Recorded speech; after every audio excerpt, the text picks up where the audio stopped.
how can you compare Wirtz and Gyokeres? How can you? Why is everyone talking about Gyokeres now? Why is everyone talking about Gyokeres now? I said this 2 weeks ago. Huh? What did you say to me? I said, how can you compare? How can people talk about Wirtz and he says he's got no impact? He's coming, he's got no impact, no GA, he's got no this, no that. But you guys got a world-class striker. You guys bought a world-class striker to come and win you guys the league. I seem to remember that Gyokeres costs about half of what Wirtz costs, literally half. Yeah, but potential is like probably quadrupled. So do you think he's shown that so far? What the potential or yeah, 100%.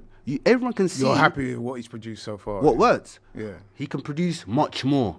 I didn't ask. But what I've said, are you happy with what he's produced so far? I'm not happy with no one in my team. Oh, okay. Yeah, I'm not Salah. Not the greatest of all time. Who the greatest of all time? No, I'm not happy with his performance. Right now, he should have 15 goals. You know, normally he has 15 goals. But yeah, I'm just trying to say that everyone's speaking about Wirtz's performance, new to the league. He's not ready for the league. The speed of the league, the physicality of the league. He's not ready for it. Do you think that is a fair, assumption of what? No, a fair summary of what you've seen so far. No, because he's much more than that. He's a genius. That guy is a little genius. I'm talking about what you've seen so far. Do you think that those people have been critical of him? Do you think they're right, or do you think they're... Because I would say that based on what I've seen so far, that's probably fair. He has struggled. There's no doubt about it. He's struggled. He struggled because he hasn't got a goal or assist. No, not just that. Do you reckon? I think there have been games this season where you can see that he's struggling. Do you reckon there's a moment with Wirtz where he's potentially now starting to focus? I'm seeing this with Cunha. Like, you're focusing too much on the numbers and the final output that it is affecting his game to a certain extent. He can't play freely because he doesn't have, because on his mind is no goals, no assists, etc. I don't think it's affected him, because if it was affecting him, I think he'll shoot more. Like, he'll do like more bad decisions just to get that GA. But he's not. I think he's out of his mind, really. He's doing the right passes, the amazing turns, great touches. That guy's a baller. He's a baller. But when we talk about your striker, he's only having 3 touches of the ball and he's touching his hair 10 times. It don't make sense. But really and truly, I want to ask you a question. Carry on. What you're seeing of your striker, what do you think? If I got to be honest... No, I don't want you to lie, so please be honest. Please be honest. No, I mean, if we're being honest, like I said, we need to see more. We need to see more. I mean, I was an advocate of his. Myself and Dylan's gone back and forth as to him and Sesko. Yeah, we have. When the old Sesko versus Gyokeres argument was being muted about who we should sign, I was very firmly in the Gyokeres camp. Okay. People talking about Sesko's potential and his ceiling. I'm saying that's fine. But here's the problem. We don't have no time for no man to mature over 3-4 years. We need somebody now. And if you looked at Gyokeres' record, something like, 97 goals in 102 games? Yes, I know it's a Portuguese league, but he's a proven goal scorer. Whereas if you looked at Sesko's record, he's not bagged 15 in any time in his life, in a professional life anyway, as a footballer. So why would you go for somebody like that? It made more sense to go for Gyokeres. So I'm not looking at Sesko now, who's got 2 goals and's been out injured, thinking, I wish we'd have got Sesko. Now, if you'd have said maybe we should have got Ekitike, then I might entertain that. Okay. So, out of all those strikers, by the way, that's been signed in the summer, only Ekitike really, I mean, people talk about Watermud, but, only Ekitike's really stood out, really, isn't he? Yeah. He looks like he's the only striker that at the moment now, yeah. Out of the out-and-out number 9s, this is the kind of conversation we had this conversation on Thursday, I believe, where we talked about kind of why are so many strikers in the summer signings, even just attackers in general in the Premier League, not landing. It's Ekitike and it's Mbumo. That's it. Pretty much and the even only one. Mbumo's not an out-and-out striker. Really. That's what I mean, and he's he's playing a right kind of right 10 and slash right wing back, and he's outperforming like Šeško, Gyokeres, all of these guys. I know Premier League proven that gives him a massive advantage, but with Gyokeres, I mean, it's got so bad. You got Watermud scoring on goals. But Watermud has also been one of the better ones. Exactly. The Premier League striker. I just think with Gyokeres, I think there might be a certain level of Arsenal underestimated the jump from Sporting Portugal League to the Premier League. I think whenever you sign a striker from those leagues, let's be honest now, I'm not trying to operate with the benefit of hindsight. It's always a bit of a risk, isn't it? Because if they've not done it in the Premier League, then there's nothing to say that they're automatically going to transfer that form. And even we've seen it with Isak this season. He was sensational last season. This season he looks poor so far. No, it's totally different. Totally different because Liverpool are going through a transition. You guys ain't going through a transition. No, but there's nothing. No, Isak doesn't need no transition. He's played in the Premier League now. This is his third season. He didn't have a pre-season. Yeah, but whose fault was that? No, that's his fault. Throughout the whole pre-season excuse stopped 2 months ago. No, but it stopped 2 months No, ago. but so how is he gonna? And even then, that was his own fault. How is he gonna catch up? It's gonna take time. He's always gonna be behind. Pre-season takes about 5 weeks, normally 6 weeks.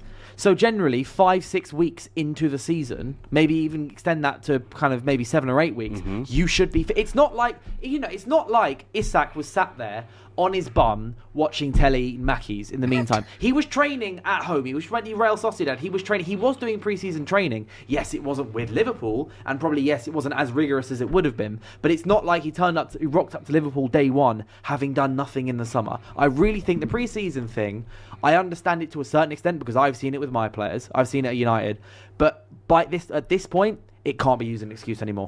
You can still use it as an excuse because he's got to get match fit. He's got to get used to his players. He's got to get used to his new role. He's got to get used to the pressure of what's happening around him. So this is a different team for him, like all round. So, but you guys are getting Gyokeres just to fit in. Gyokeres literally just like slotted in. Well, Isak has to come in and all the pieces around him still have to get I would say the fixed. transition it would have been easier for Isak, given the fact that he's played in the Premiership for the past 2 seasons with different players around him. He came from a team where he was the main guy. He came from a team. Yeah, but he's playing against teams that he's played in, week out for the last. It's nothing new to him. That's what I'm saying. Touches. Whereas with Gyokeres, you can say it's a totally new experience for him. I know he's played in this country before previously, but that was Coventry, with respect at a much lower level. You're coming in now with the Premier League. But anyway, putting aside all that, I would agree with you. Gyokeres so far has been underwhelming. Very underwhelming. Right? He has been very underwhelming. You're being so nice to him. Yeah, well, I want to support the guy. You know what I mean? So I nice wanted him to come. I'm not going to throw him under the bus to use use a popular term. All right, so Gabby Jesus, right, has come back, and I know he's only had flashes. He's fit. He's coming on against potentially tired legs, etc. But Gabby Jesus has looked fantastic so far. He was obviously. I know they are different types of players. They're different types of players, and you've mentioned so many times before that Arsenal are so used to playing with a more of a false nine striker. Exactly. Is it not then the right idea? Gyokeres has got to be dropped. He's got to be dropped and fight his way back into the team. Because if you've also got Kai Havertz coming back end of the year, who I know he's going to have to get match fit, etc., and there's been a delay in his injury, but everyone knows, we all know just how much Mikel Arteta loves Kai Havertz. Like, he does. Because Kai Havertz, at his best, get Arsenal playing well. Surely Gyokeres now can't be your first choice striker because he's not shown anything to warrant that. When you've had other strikers who have previously, obviously like Gabby Jesus, he's just come Marino. He's done both ACLs, and Marino, etc. Like even Marino's kind of slightly false nine-esque because he can drop back, etc. Like these guys have been playing better than Gyokeres has. So if you're going on I know a word I know you like to use, like if you're going on a meritocracy, which you have to when you're winning the league, you just got to play your best players. Not necessarily, and I'll tell you why. Surely he doesn't get a free pass. He doesn't get a free pass, but what I'm saying is, fortunately for Gyokeres anyway, we are not losing games. Okay, we lost against Villa, but you know what I'm saying. We're still top of the league. So there's no need for alarm bells yet. You could effectively, what I call, play him into form. Because if you recall, before he got injured, the game against Burnley was probably his best game for the club. And everyone, including myself. Come on, not Burnley. No, but hang on. We were saying it looked like he's starting to come good. And he's starting Burnley? No, I'm using the game against Burnley, saying up until then, that had been his best performance in an Arsenal shirt. And people said, just before he got injured, that it looks like it's starting to come together for him. Then the injury came, he's out for about 2 or 3 games. He's just coming back. So you do have to extend a little bit of grace to him. But I was disappointed with his performance against Wolves because, like a lot of fans, I thought that was the perfect opportunity for him to, if not score, then make an impact. Stat pad, you mean?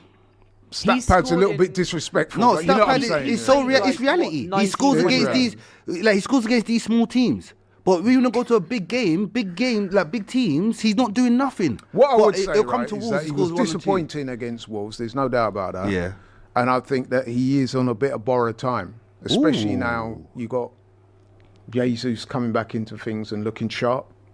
But I still think there's a player in him, man. What, 5 goals a season? Yeah. He's got 6 goals this season. But Four in the Premier League, 2 in the He's Champions League. scored against 4 teams this season, hasn't he? Because 2 of those 6 goals but here's what we're not going to do. We're not going to do that because if you're going to apply that logic, you can't just. I'm more meaning the way you've got a striker. The end of the who's season. Not scored in what, like 16 the end of the games he's season, played. when Mo Salah scores all those goals, we don't break it down into No. no. But But you know one thing? My point was, No, it's do you like know one 15 thing, or though? 16 teams that Do you know he one hasn't thing? scored It's against about this season. your strike, the effectiveness of your striker coincides of when he scores the goal. Does he score the first goal, the winner, or does he score the equaliser? You know? So if my striker scoring the first goal, changes the whole game. If he's getting an equaliser, changes the whole game. Or the winner wins us the game. He's scoring goals when it's 2-0 up. He's scoring goals when it's 3-0 up. It doesn't make I'm that, not going to really get into that debate because that is a long debate, you know. Do you But it's realise true, how though. long debate that is? No, because then I would have to say to you, let's break down the goals that Salah scored this season. Who were they against? What time? Okay, What was you the can't do that. situation You of can't the do that game? because Salah scored Exactly. against everyone. Now, over the seasons, yes, I get you. But what I'm saying is, if that's a long argument. No, bro, it's to do me. that. Your Let's striker, just say he scored 4 Premier League goals. No, you'll So be if he judged gets on. 20 goals this season, right, and we win the Premier League, no one's going to have any complaints. Okay, number one, he's not getting 20 goals this season. Well, we'll see. No, I know. Number one, he's not getting 20 You goals. don't know. With Trust me, I respect, you know. don't know. He's not getting 20 goals in the Premier League this season. 100%. That's your opinion. That's a fact. That's a fact. That's a fact. How's that a fact when we're 'Cause not I even know- halfway through the season yet? I know. They call me Raven. I can see the future.